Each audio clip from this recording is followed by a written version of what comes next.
2/3 de aquellos niños que presentan TDAH, luego después lo van a seguir presentando en adultos. La mayoría de aquellos niños / perros que te vienen con hiperactividad va a ser fisiológico y no va a ser realmente algo patológico. Y eso hay que tenerlo muy en cuenta, ¿no? Que es que también muchas veces cogemos individuos que creemos que van a estar en casa tranquilos y bien, mientras que tienen una actividad, una energía, tanto cognitiva como física, muy fuerte. El órgano vomeronasal es un órgano que está situado en el tabique nasal. Son dos estructuras tubulares pequeñitas y lo que hace es que captan las feromonas. Las feromonas son sustancias químicas que la va a generar un perro y van a ser muy volátiles y el otro perro la va a captar gracias a este órgano vomeronasal. Por ejemplo, claro ejemplo, Perrancelo.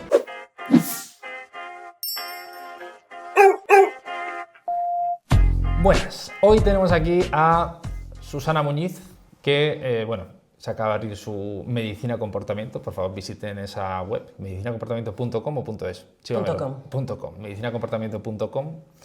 Y Susana nos va a hablar de dos cosas que son para mí muy importantes.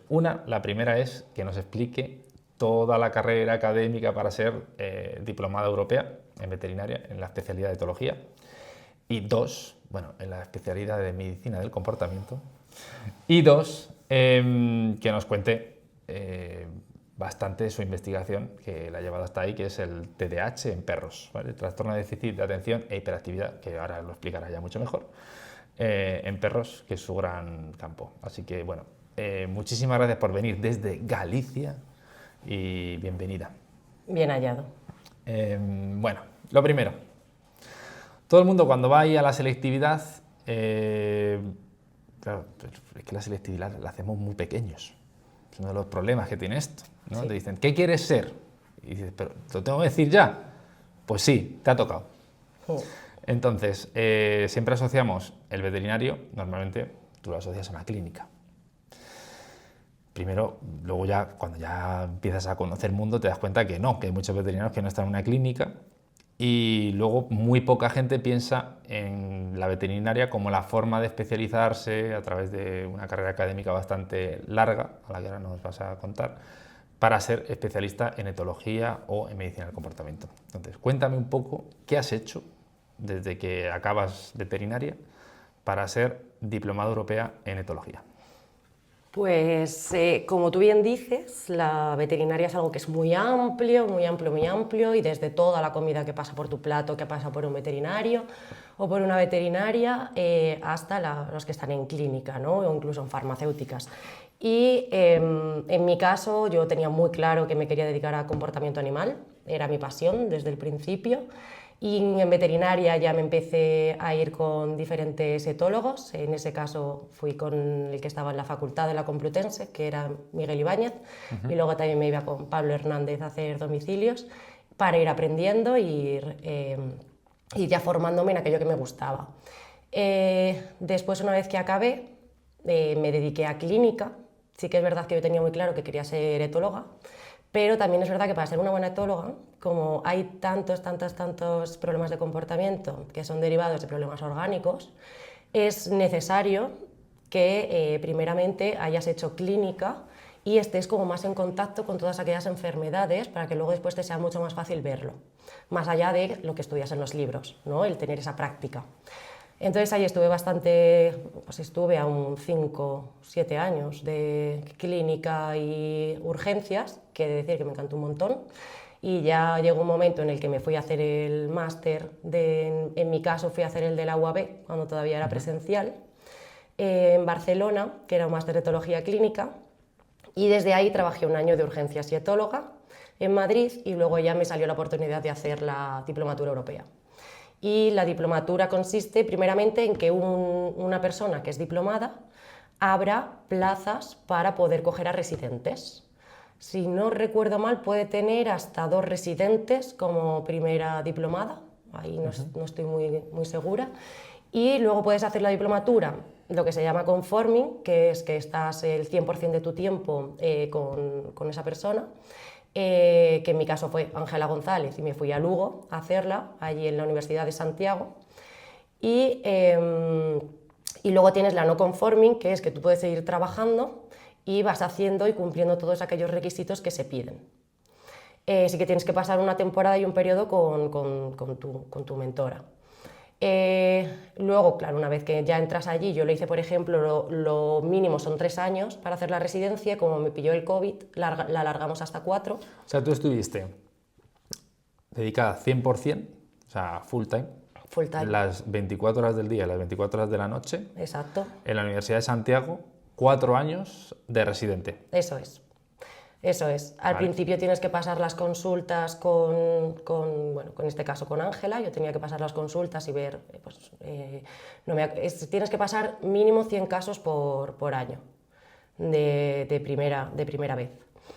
Y luego después ya lo empiezas a pasar tú sola, pero con tu mentora detrás, luego después te vaya corrigiendo, y a él después ya lo pasas a pasar tú sola, las consultas.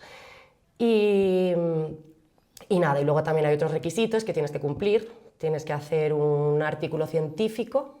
Durante los 4 años tienes que hacer un artículo científico. Eso es. Y luego además, esos 100 tienes que hacer como 100 horas de práctica de casos clínicos. Tienes que dejar por escrito en un Excel con su diagnóstico, tratamiento, emoción, motivación de cada comportamiento de las 300 casos que has tenido que ver como mínimo en la residencia. Eso es. Y luego tienes que hacer un artículo científico y un caso clínico que tienen que estar publicados en revistas de alto impacto, o sea, publicada por pares. Revisada por pares, perdón, y si no, en vez de un caso clínico puedes hacer una revisión, una review. Y bueno, en eso tienes que ir de primera autora en uno de los dos. Y luego pues tienes que dar tienes que hacer diferentes cursos para que se note que enseñas. En este caso, pues yo, por ejemplo, di cursos con diferentes empresas privadas y también allí en el hospital con el grupo que había del GECA, que es un grupo de estudiantes maravilloso. O sea, que te piden docencia. Me piden docencia. Durante esos 4 años también tienes que tocar el palo de la docencia. Eso es. Y luego también el de ir a diferentes conferencias y congresos. Tiene que ser la internacional de tu college, que en mi caso es el de Behavior Medicine and Welfare, que es de medicina de comportamiento y bienestar animal.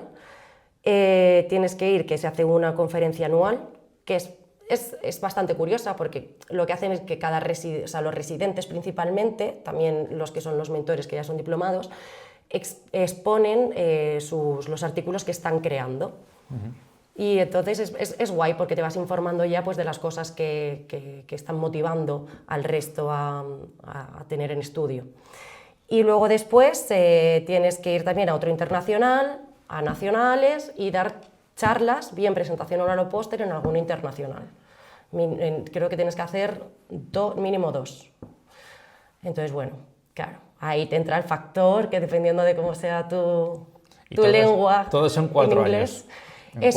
En principio es en 3. En mi caso, ya te digo que yo lo largué a 4. No suele haber problema en alargarlo un año más, por lo que fuera. No lo has podido, que tampoco es que no lo tuviese completado, simplemente que teníamos todavía proyectos muy guays entre manos y queríamos ir cerrándolos. Y luego llega, cuando la matan a ella, porque luego llega el examen. Después de los 4 años te toca luego llega el examen de la muerte. El examen. Y el examen de la muerte, por lo que me has contado, a ver, cuenta eso, porque ese examen es de la marinera, o sea, temario. Claro, en el Después examen, de esos 4 años hay un examen. Eso es. Hay, Temario del examen. 5 exámenes tienes. Por un lado, te ponen unos 50 libros que tienes que leerte, algunos con asterisco, te hacen ese favor, de que te ponen un asterisco en algunos de que son como más importantes, y te pueden preguntar de cualquier artículo que haya habido hasta este momento dentro de la etología. ¿El de Miclosi lleva asterisco? El de Miclosi lleva asterisco, obvio. Es bueno ese. Sí. Y claro, luego después tienes que estudiarte, por un lado, lo que son las especies, como te entran un examen tipo test de 100 preguntas que te ponen de perros un 30%, gatos un 30%, y no me está cuadrando, no hay tantos 30%, te ponen perros, gatos, caballos y otras especies donde te entran los animales exóticos, tanto aves como pues, conejos, hurones, chinchillas. Eso es uno. Otro es de etología general, donde ahí nos meten mucha caña, también con todo lo que son la farmacología y los neurotransmisores, etcétera. Y luego tienes una crítica de artículo, que es la verdad es que me parece súper interesante, porque al final tú te lees un artículo y no te lo tienes que creer, tienes que ver que realmente está bien hecho, tienes que saber pues, si la estadística esta es la adecuada, si cuánto número de animales se ha metido, cuál ha sido el método de inclusión, de exclusión, etcétera. Entonces creo que eso es, bajo mi punto de vista, es algo muy bueno para poder ser críticos. Y luego tienes otro que es de 4 casos clínicos y luego por último un caso clínico oral. Defensa oral. Sí. Y uno de los exámenes me has dicho que era 4 horas paras y 4 horas. Eso es. 8 horas en el mismo día. 8 horas y al día siguiente 9, por si acaso te habías quedado con ganas. Y luego ya el último día, que es el oral, que son 45 minutos. O sea, que es algo que es muy de, no solo de saberte el temario, sino de saber tener tu mente estable, centrada, no sabría cómo Bajo decirlo, presión. ¿no? Bajo presión, sí. O sea, estar centrado bajo presión. Exacto, sí, sí.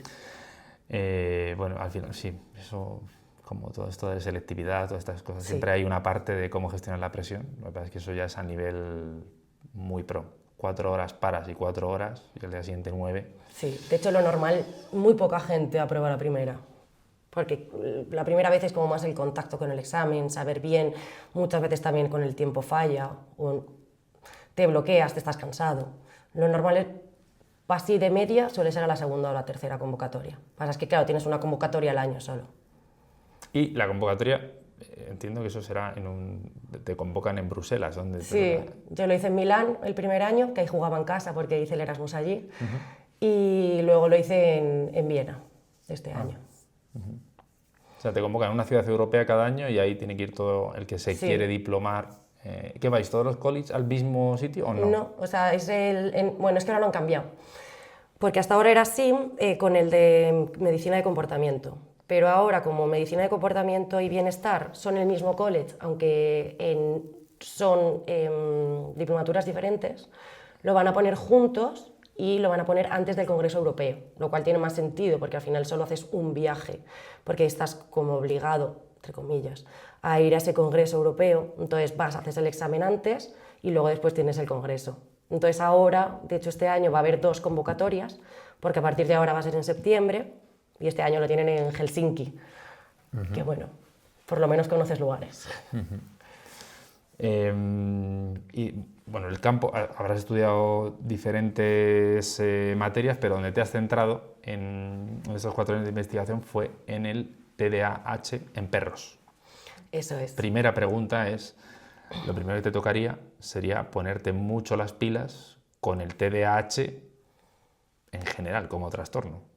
Sí, aquí tuve la suerte de que fue Ángela González, mi mentora, la que estaba investigando muchísimo sobre este tema porque le llamaba mucho la atención, porque le encantaba y fue un poco la que pues, comenzó con este proyecto e hizo que yo pues, también me tuviese que meter y fue un proyecto que la verdad es que es maravilloso y me encantó. Al final TDAH, pues, al final te sabe decir TDAH, es el trastorno por déficit de atención e hiperactividad. Y en los niños es bastante conocido. Sí que se ha visto que realmente es algo que es una patología donde estructuras cerebrales son diferentes. Por ejemplo, son niños que tienen la corteza prefrontal más pequeña, entonces van a tener pues, menos planificación, se van a inhibir mucho menos los comportamientos. También van a estar influenciados porque tienen los ganglios basales más pequeños y eso también va a hacer que se inhiban peor. Y incluso lo que es la masa cerebral tiene un 3-5% menos. Entonces, parece que es como un retraso en el desarrollo en estos niños y solo un 2%, bueno, un 2/3, ojalá 2%, pero no 2/3 de aquellos niños que presentan TDAH, luego después lo van a seguir presentando en adultos.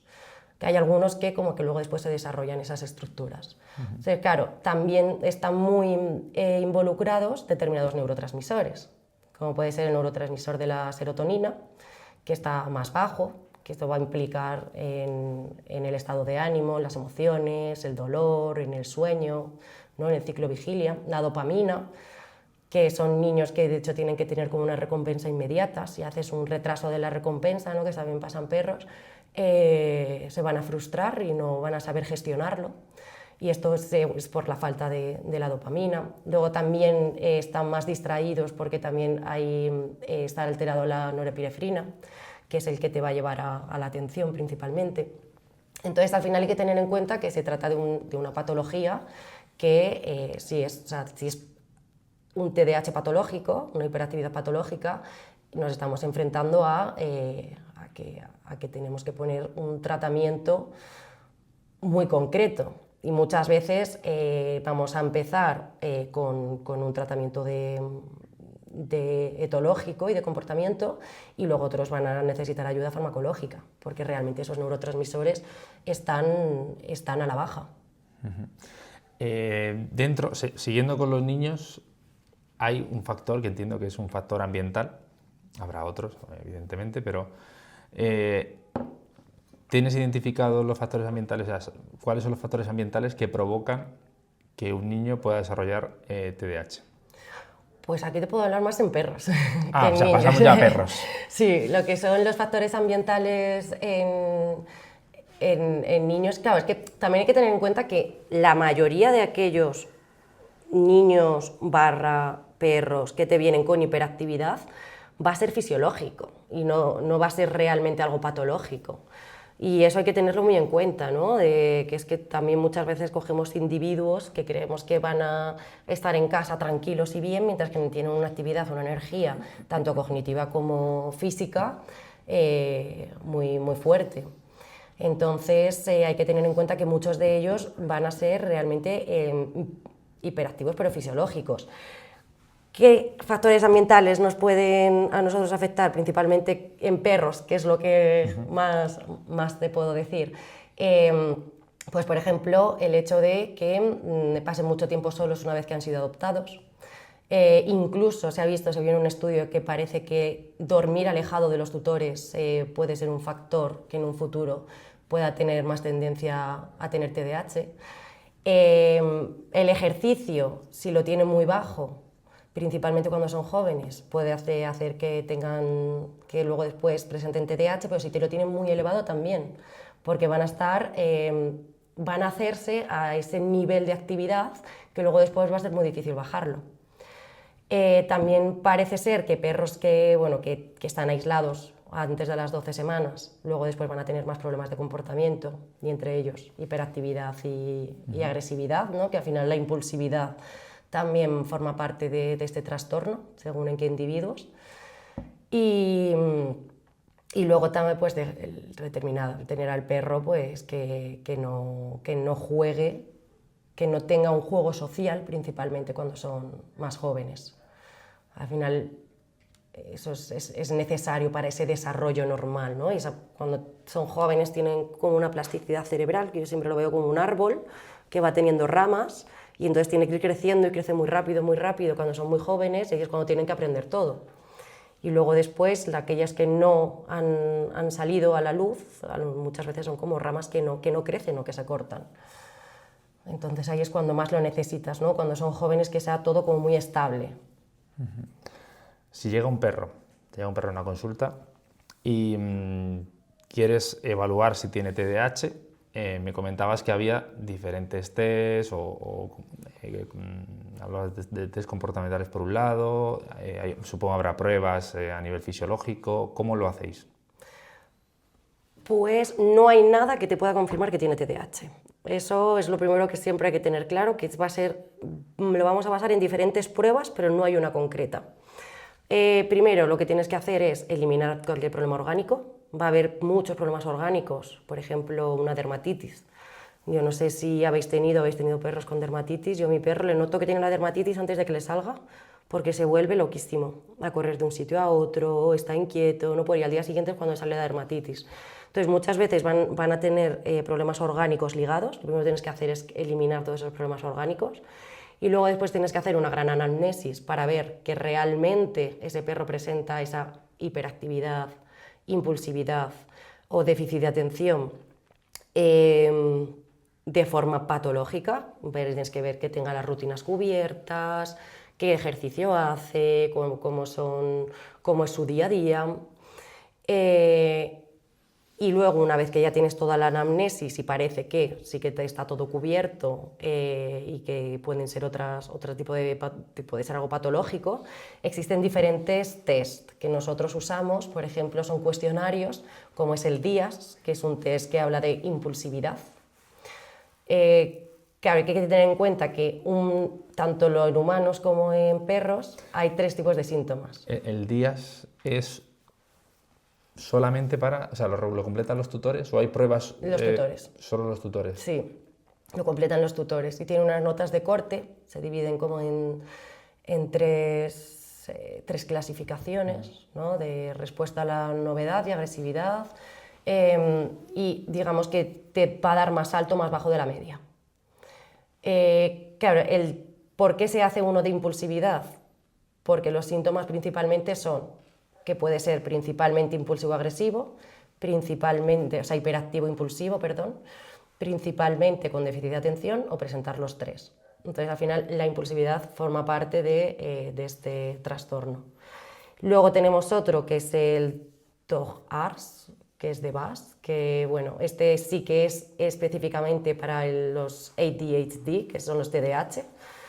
Y este sí que tiene una nota, lo bueno es que tiene un corte muy específico en donde es más de 29, la probabilidad de que tenga TDAH es muy elevada.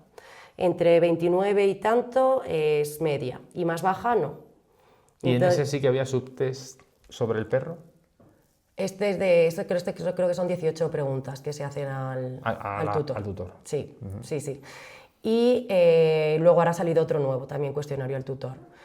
Para diagnosticar si realmente un perro tiene o no tiene TDAH, también existe lo que es el darle el metilfenidato, que son como las anfetaminas.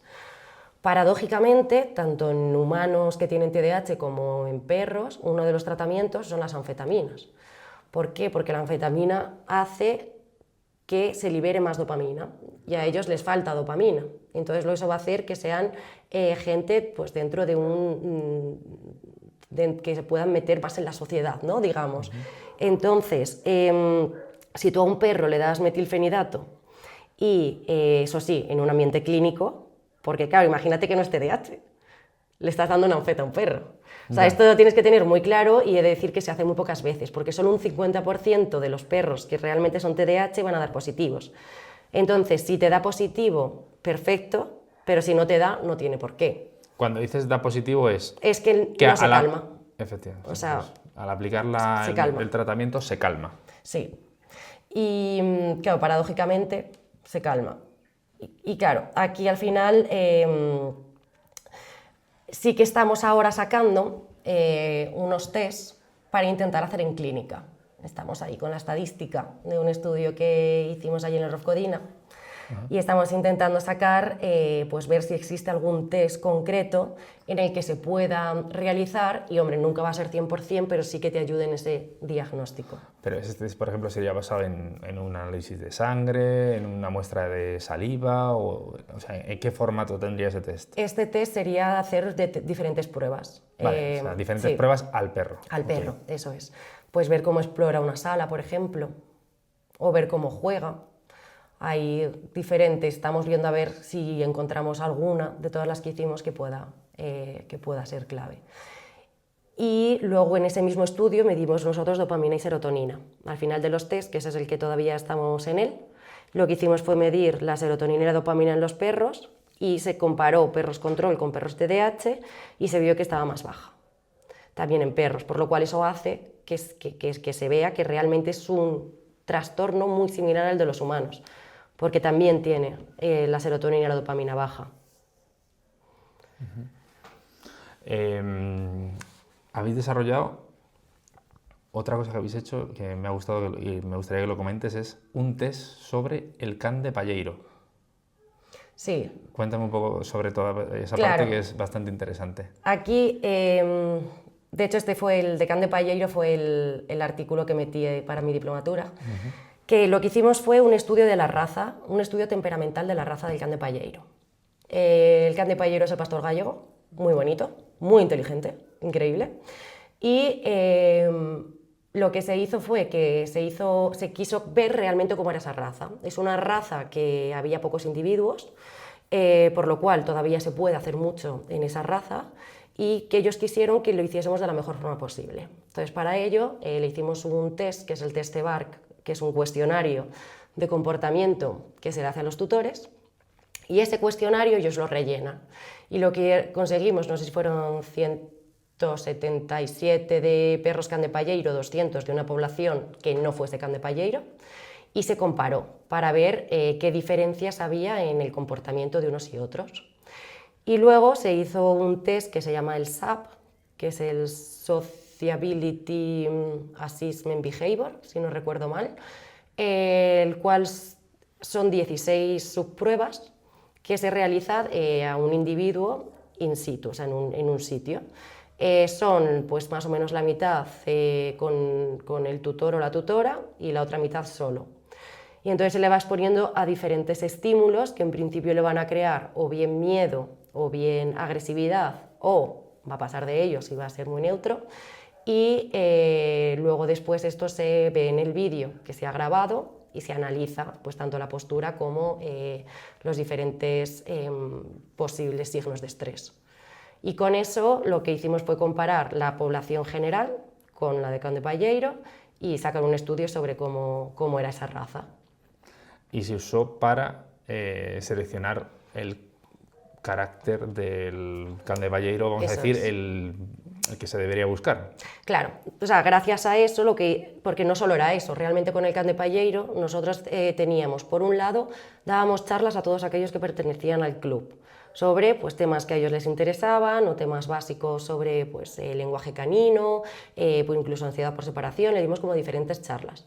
Luego, por otro lado, ellos tenían la selección de las crías y si dudaban de algún perro, lo que hacían es que le hacíamos el test para poder ver si es apto o no. O sea, tener esa decisión no solo por la estética, sino también por lo comportamental.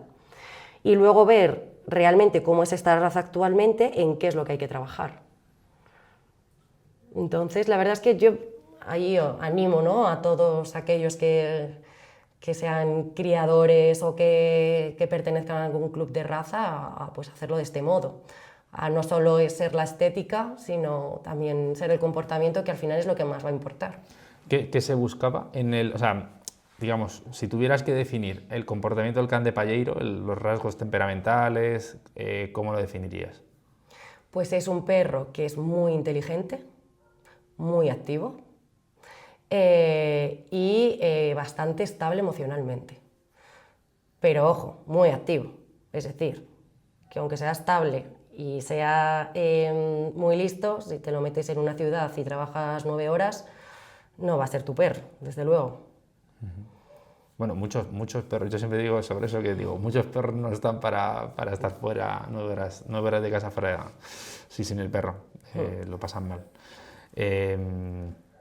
Otra de las cosas que has comentado del TDAH es que había más riesgo de que el perro tuviese TDAH cuando estaba mucho tiempo separado del tutor, ¿no? Sobre todo recién adoptado. Recién adoptado. Sí, y eso es un artículo. En un artículo salió ese dato y decía que incluso no dormir cerca del tutor podía ser uno de los factores ambientales que en un futuro pudiese hacer que el perro tuviese más probabilidad de tener TDAH. O sea, al final son animales sociales que duermen en grupo. O sea, al final sí. Y sobre todo al inicio, o sea, sobre todo ya si te coges un cachorro y el cachorro pasa de estar con la madre y sus hermanos a estar solo, hombre, yo creo que eso mentalmente no debe ser muy positivo.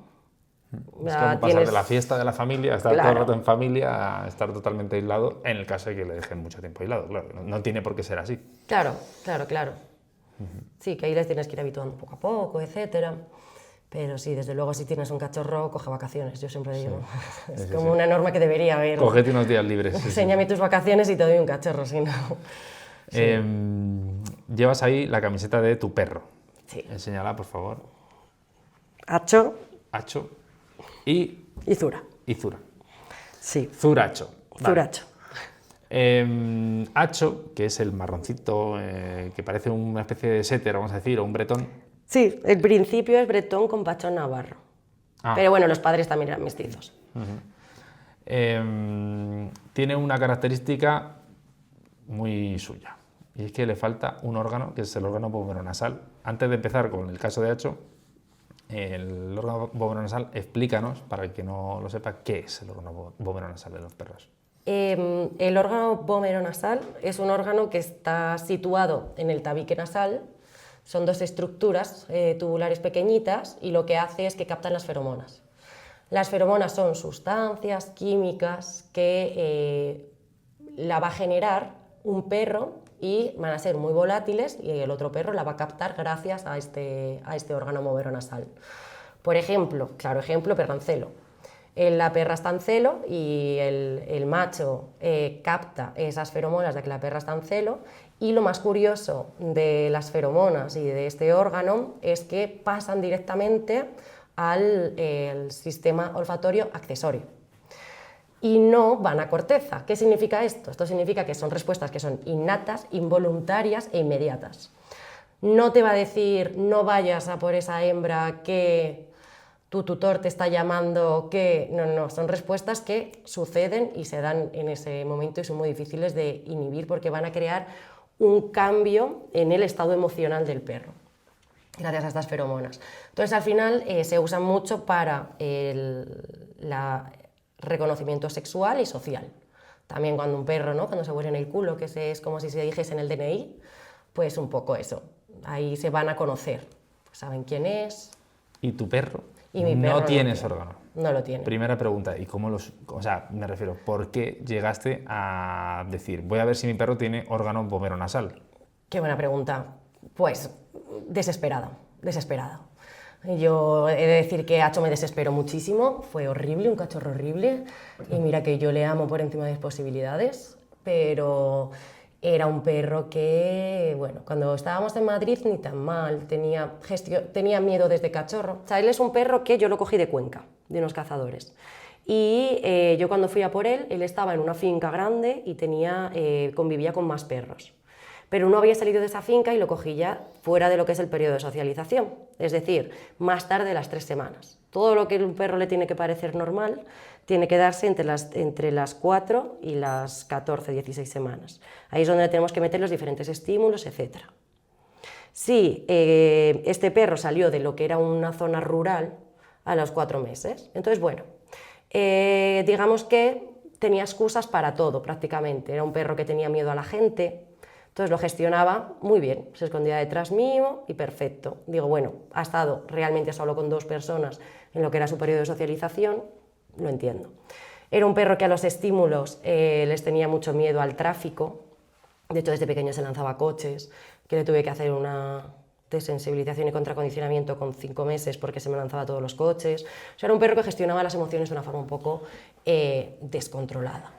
Pero dentro de todo eso, oye, bastante bien, sobrevivíamos.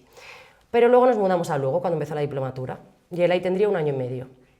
Y ahí lo que más influenció yo creo que fue que se quedó mucho tiempo solo. Porque yo aquí no vivía sola y allí me fui a vivir sola con mis 2 perros. Entonces empezó a pasar mucho tiempo solo y entonces empezó a estresarse un montón. No es que esté mal el perro cuando se queda solo, en este caso, que lo grabé y el perro se quedaba bien, sino que una vez que tú volvías tenía una energía acumulada y un nivel de excitación muy elevado que le costaba mucho bajar. Entonces eso hizo que la agresividad, o sea, hizo que el miedo a las personas se convirtiese en agresividad por miedo a la gente desconocida y hizo que el perro tuviese una ansiedad bastante elevada. Entonces le empecé a poner un tratamiento. Después un tratamiento etológico y de repente, en vez de mejorar, resulta que empezó a oler pises de perros de un día para otro. Pasamos de ir al Pipicán, al parque de perros, a oler pises y ponerse frustradísimo, a llorar, a ladrar agresivamente. Y yo aquí no sé lo que está pasando. Entonces, ahí ya, claro, él realmente había estado con perros, no ha tenido alguna experiencia negativa que digas, a partir de aquí entiendo que ahora les tengas miedo y te pongas así. Estuvo con perros todo su periodo de socialización, con diferentes razas, no solo con sus padres, ellos tenían allí más. Es como que nada tenía sentido. Y justo había salido un artículo de pomeronasalitis en gatos que los asociaban con agresividad, que esto fue post-mortem. Una vez que el gato moría, le miraban la estructura del órgano pomeronasal en gatos agresivos y parece que lo tenían inflamado. Entonces yo ya empecé ahí a pensar, digo, ese va a ser el órgano pomeronasal esto. Y nada, y ahí ya fue cuando le hicimos un TAC, y le falta el órgano pomeronasal, pero también le falta el septum pellucidum, que eso es una fina capa, o sea, es una membrana que divide en el cerebro los dos ventrículos laterales. Entonces, claro, tú ves un cerebro de un perro sin esta patología y ves que pues, es como una mariposa, así cookie. Y entonces la de Hacho es como que la mariposa está todo así, uno con otra cosa. Entonces, claro, ahí ya empiezas a pensar. Digo, bueno, a ver, me consoló. No soy yo, es él. Así, entiéndeme, que para mí era muy frustrante, ¿eh? Porque no sabía yo ya qué hacer, y ya no eso, no me dejaba dormir por las noches. Todas las noches me rascaba todas las puertas, que no sabes lo que he tenido que lijar ahora para dejar la casa, cuando la he dejado, las puertas. O sea, era muy raro. De hecho, era como un poco perro TDAH, de que no duerme las 8 horas, de que el tiempo que descansa no descansa bien, no se inhibe, es impulsivo, pero bueno, pero hemos mejorado un montón ahora ya. Ahí... Pero claro... ¿A qué edad descubriste que no tenía órgano pomeronasal? Año y medio. ¿Con año y medio? Sí. Me costó, ya te digo, algo o sea, de lo que más me ha servido este caso es para entender más a los tutores cuando vienen a consulta, porque tener un problema dentro de casa es horrible. Y o sea, cuando él, por ejemplo, se encuentra con una hembra en celo o algo así, ¿qué reacciones tiene? ¿O qué notas tú que dices, madre mía, mi perro está más para allá que para acá? Pues ahí hemos cambiado un poco. Antes yo me empecé a fijar mucho porque no tanto que no oliese a las hembras en celo, sino que me hacía caso. Claro. Y yo digo, a ver, ¿sabes? Vale que estudio mucho, pero de ahí a que un macho entero está oliendo a una hembra en celo y vaya porque le dices ven a la primera corriendo, no es lo normal. O sea, y ya no eso, pasaba y yo sabía, digo, está en celo, y era como lo había olido como una perra prácticamente normal. Entonces... no se ponía pesado, ni intensito, ni nada. Nada. Pero he de decir que bueno, que sí que ahora después, más adelante, ya sabiendo esto, hice el otro día una prueba con la de mis suegros, la perra, que estaba en celo, y le llevé a Tabacho, obviamente, no queremos crías de un perro con esta patología, te lo puedo asegurar. Y más que nada por observar si hacía flemen, si no hacía flemen, sí que ahí se puso pues de hembra en celo. Que realmente no solo es el órgano pomeronasal, ¿no? Sino o sea, sí que él podría llegar a reproducirse, sí que su nivel de captación de quizá las feromonas no lo puede hacer, pero hay más cosas realmente, que aparte de solo esto. Entonces, a lo mejor sí que sí está cerca y sí que lo puede llegar a querer, pero no se te va a escapar de casa para ir detrás de una hembra. Porque no ¿Él está entero? Está entero. Le puse un implante para ver qué tal, porque es verdad que es el típico perro blanco de perros machos enteros. Me lo atacan muchos perros machos enteros y eso obviamente no es bueno, ni para él, ni por su aprendizaje, ni por lo que pueda pasar. Le puse un implante... Castración química. Claro, me empeoró a los miedos. Entonces dije, bueno... Es frecuente en machos enteros. Ya. Muy frecuente. Sí que es verdad que era un momento de cambio, era un momento en ese momento que teníamos tanto estrés. Entonces es verdad que a veces me planteo volver a probarlo. Bueno, al final. Pero bueno, puedes probar otra vez, o sea, total. Sí. Bueno, ahora estamos tan bien. Ahora mismo estamos tan bien que es como no quiero tocar nada. Pero sí. sí que es verdad que, bueno, decidí no hacerla, pero porque lo probé químicamente. Y después de todo este esfuerzo que llevas ya de 4 años para la diplomatura, ahora vas a presentar el doctorado, supongo, a lo largo del año, parece ya que vas a ser doctora. Espero. ¿Cuáles son los caminos que puedes tomar? Pues esa es una muy buena pregunta, muy buena pregunta.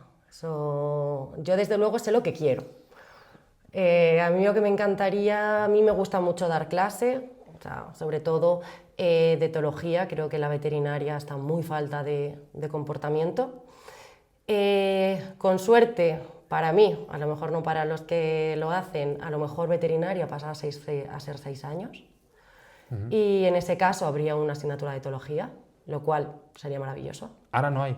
Hay una asignatura de etología, por lo menos cuando yo la cursé, era una cuatrimestral, o sea, ni siquiera anual, de etología y etnología. Se daba bastante poco. De hecho, yo todo lo que me tuve que formar fue por yéndome con los etólogos, que me iba con ellos a hacer estancias o con congresos que van surgiendo. Pero, claro, a mí lo que me gustaría es que pues, poder trabajar, o sea, lo ideal en una universidad donde puedas dar clase, docencia, seguir con investigación, que decir que era algo que antes no me llamaba la atención y cuanto más lo hago, más me gusta, y pasar consultas, que eso siempre... Ese es el tridente que buscas ahora, combinar docencia, Sí. investigación, que bueno, eso va a ir de la mano casi seguro, docencia e investigación, y luego además que te dejen la oportunidad de pasar consultas. Sí. Pues genial, pues mira, o sea, después de todo ese esfuerzo, a ver si consigues ahí ese sueño. Yo espero. Y sobre todo, que el podcast haya servido para que, yo qué sé, algún veterinario, o no algún veterinario, algún estudiante que está ahí haciendo segundo bachillerato, se plantee la alternativa de dedicarse a la veterinaria, pero desde una, pues, no sé, una perspectiva un poco diferente, no pensando en que va a acabar en una clínica o cosas así. Pues yo creo que nos vamos a ver más. Espero verte por Madrid. Yo creo que vas a venir para Madrid. Mi apuesta es Madrid. A ver, de momento allí eso está muy bien. Es decir, que Galicia tira mucho el ambiente y la paz mental que te da. Pero bueno, habrá que buscar en donde se pueda. Donde me ofrezcan. Bueno, tienes que estar dispuesta a moverte, desde luego, a cualquier sitio, a Madrid o a cualquier otra ciudad donde te aparezca esa oportunidad. Sí, habrá que buscarla. Pues muchísimas gracias, ha sido un placer, de verdad. Lo mismo digo. ¿Has visto cómo te has puesto nerviosa? No, muy bien, muy bien. ¿Cómo te vas a poner nerviosa? O sea, te vas a poner nerviosa con 2 foquitos aquí, 3 cámaras... No, 4 focos, 3 cámaras. A ver, que a mí me encanta hablar, como he podido ver. Después de estar haciendo un examen de 4 horas, paras y te metes otras 4 horas. Eso te pone nervioso, esto no. Ya, pero bueno. Es que luego me veo y digo, ay, ¿cómo digo eso? Ay. No. Eso en las consultas me pasa. Tengo un deje que es... ¿cómo es? Digo, ya, ¿y eso?